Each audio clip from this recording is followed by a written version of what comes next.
नमस्कार, चकस रेसिपीजमध्ये तुम्हा सर्वांचे पुन्हा एकदा स्वागत आहे. आज आपण दिवाळी फराळातला सगळ्यांचा सर्वात आवडता असा पदार्थ बघणार आहोत, ते म्हणजे चकली. पण चकली करायला बऱ्याचदा बऱ्याच अडचणी येतात आणि आपल्याला ती परफेक्ट बनवणे शक्य होत नाही. तर आज मी अगदी सोप्या पद्धतीची चकली घेऊन आलेली आहे, ज्यामध्ये तुम्हाला भाजणी करायची नाही, उकड काढायची नाही, त्याचबरोबर तेलाचे अथवा तुपाची मोहनसुद्धा घालायची नाही. तरीसुद्धा ही चकली अगदी कुरकुरीत खुसखुशीत होते आणि सगळ्यात महत्त्वाचे म्हणजे ही चकली अजिबात तेलकटसुद्धा होत नाही आणि ही बनवायला सोपी असल्यामुळे अगदी तुम्ही पहिल्यांदाच जरी चकली बनवायला घेत असाल तरी तुमची चकली कधीच फसणार नाही, ही माझी गॅरंटी आहे. आता सर्वात आधी आपल्याला एखादा कॉटनचा कपडा घ्यायचा आहे. शक्यतो तुम्ही पांढराच कपडा घ्या आणि रंगीत जर कपडा घेणार असतील तर त्या कपड्याचा रंग जाणार नाही याची खात्री करून नंतरच तो कपडा आपल्याला वापरायचा आहे. तर इथे मी सफेद रंगाचा कपडा घेतलेला आहे आणि आता आपल्याला यावर काही पिठं घालून घ्यायची आहे. तर आज आपण भाजणी करणार नाही, पण त्याऐवजी आपण यामध्ये घालणार आहोत रोजच्या वापरातले गव्हाचे पीठ. ते आपल्याला 2 कप एवढे घ्यायचे आहे. पीठ भरताना व्हिडिओ दाखवल्याप्रमाणे आपल्याला हा कप अशा पद्धतीने टॅप करून घ्यायचा आहे, म्हणजे गव्हाचे पिठाचे प्रमाण यामध्ये व्यवस्थित आपल्याला घालता येईल. आता आपली ही चकली अजून छान कुरकुरीत खुसखुशीत व्हावी यासाठी मी 1 कप एवढे यामध्ये तांदळाचे पीठसुद्धा घालून घेतलेले आहे. इथे मी मेजरिंग कपाचा वापर केलेला आहे, त्याऐवजी तुम्ही एखाद्या वाटीचा अथवा ग्लासचा सुद्धा वापर करू शकतात. आता ही दोन्ही पिठं आपल्याला व्यवस्थित अशी मिक्स करून घ्यायची आहे आणि त्यानंतर आपल्याला या कपड्याची एक पिरचुंडी बांधून घ्यायची आहे. तर सगळं हे पीठ जे आहे तर ते व्यवस्थित कपड्यामध्ये झाकले जाईल अशा पद्धतीने आपल्याला ही पिरचुंडी बांधायची आहे.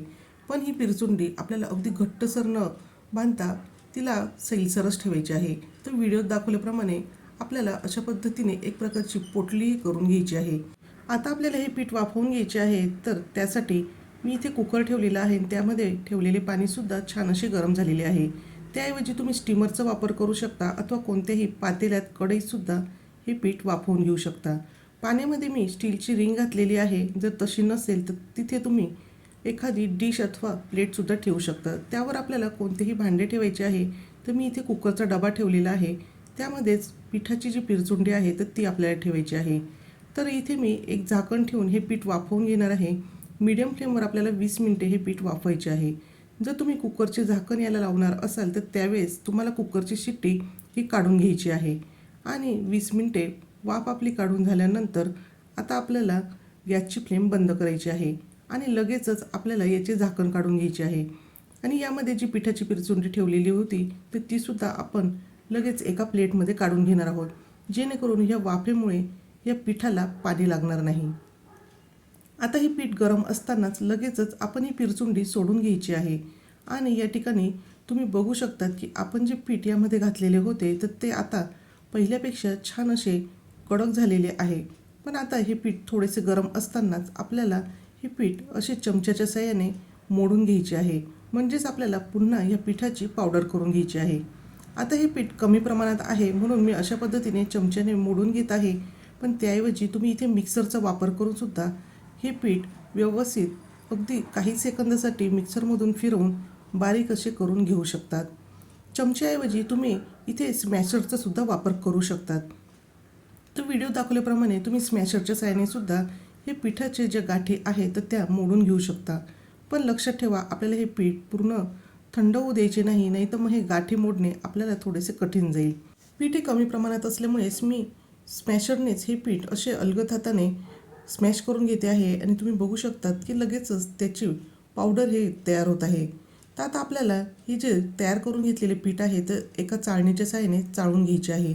आता तुम्हाला यातली कोणती पद्धत सोपी वाटते त्या पद्धतीने तुम्ही हे पीठ बारीक करून घेऊ शकतात. आता चाळणीने आपण चाळून घ्यायचे आहे, म्हणजे जे बारीक पीठ आहे तर ते ताटामध्ये जमा होईल आणि जाड जे राहतील काही कण तर ते आपण असे स्मॅशरने बारीक करून घेऊ शकतो. अशाच पद्धतीने मी बाकी सर्व जे पीठ आहे तर ते व्यवस्थित असे चाळून घेणार आहे आणि त्याचे बारीक असे पीठ तयार करून घेणार आहे. सर्व पीठ आपले तयार झाल्यानंतर लगेचच आता आपण हे पीठ कसे भिजवायचे ते बघणार आहोत. हे पीठ भिजवणे अगदी सोपे आहे, कारण की यामध्ये आपल्याला उकड काढायची नाही की तेलाचे मोहनसुद्धा घालायचे नाही, कारण की हे पीठ वाफवल्यामुळे खूप छान असे हलके फुलके होते. त्यामुळे यामध्ये तेलाचे मोहन घालण्याची अजिबात आवश्यकता नाही. त्यामुळे ही चकली करायला अगदी सोपी आहे. आता हे सर्व मसाले मी या अशा पोहे खाण्याच्या चमच्याने मोजून घेतलेले आहेत आणि हे सर्व मसाले मी किती प्रमाणात या पिठामध्ये घालणार आहे तेही मी तुम्हाला लगेचच सांगणार आहे. आणि हो, हे पीठ भिजवताना आपल्याला पाणी गरम करण्याची सुद्धा आवश्यकता नाही. आता सुरुवातीला आपल्याला कोणते मसाले घालायचे आहे ते बघूयात. तर यामध्ये मी घालून घेतलेली आहे 1.5 चमचा लाल मिरची पावडर. तर आपल्याला इथे कलरची मिरची न वापरता साधीच रोजच्या वापरातली मिरची पावडर वापरायची आहे.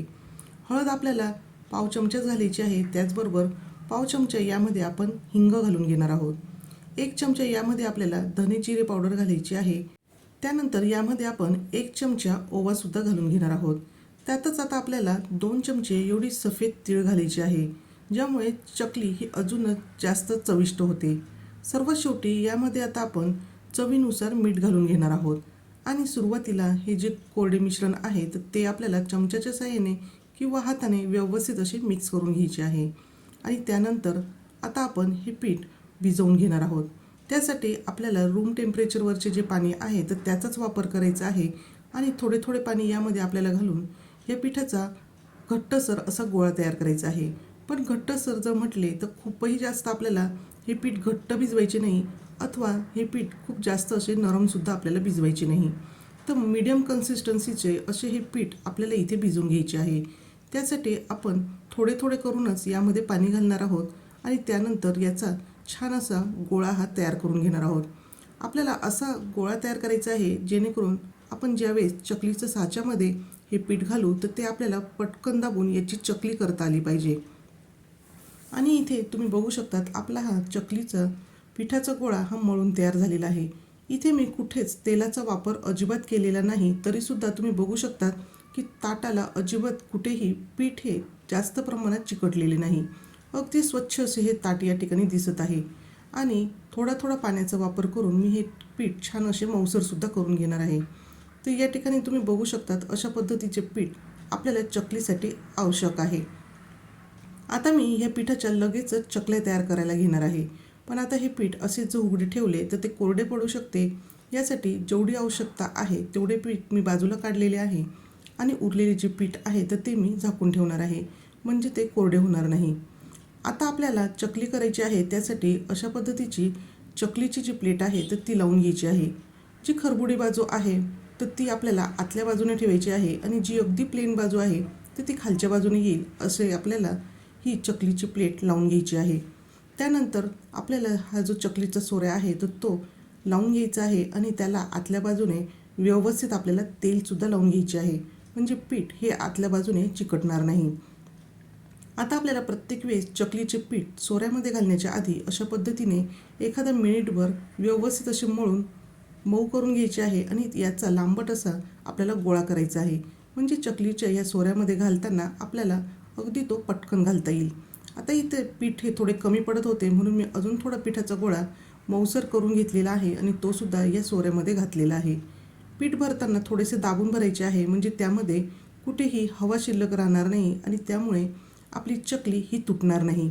आता आपण हा सोऱ्या व्यवस्थित असा बंद करून घेणार आहोत आणि लगेचच याच्या चकल्या कशा होत आहेत ते आता आपण बघणार आहोत.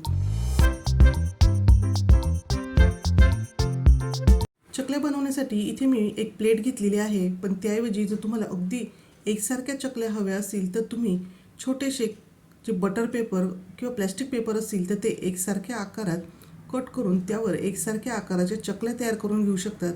किंवा तुम्ही छोट्या छोट्या एकसारख्या आकाराच्या प्लेट हे घेऊन त्या मागच्या बाजूने पालथ्या करून त्यावर सुद्धा चकली काढून घेऊ शकतात. तर व्हिडिओ दाखवल्याप्रमाणे आपल्याला चकली ही तयार करून घ्यायची आहे. आणि चकलीचा जो पुढचा सुरुवातीचा जो टोकाकडचा भाग आहे तो आपल्याला दाबून घ्यायचा आहे. त्याचबरोबर शेवटचा सुद्धा भाग आपल्याला जो आहे तर तो सुद्धा दाबून घ्यायचा आहे.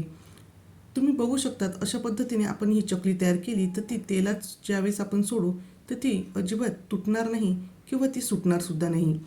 आणि आपले हे पीठ व्यवस्थित असे मळले गेलेले आहे, त्यामुळे ह्या चकलीला काटेसुद्धा अगदी सुरेख आलेले आहेत आणि ही चकली पाडतानासुद्धा कुठेच तुटतसुद्धा नाही.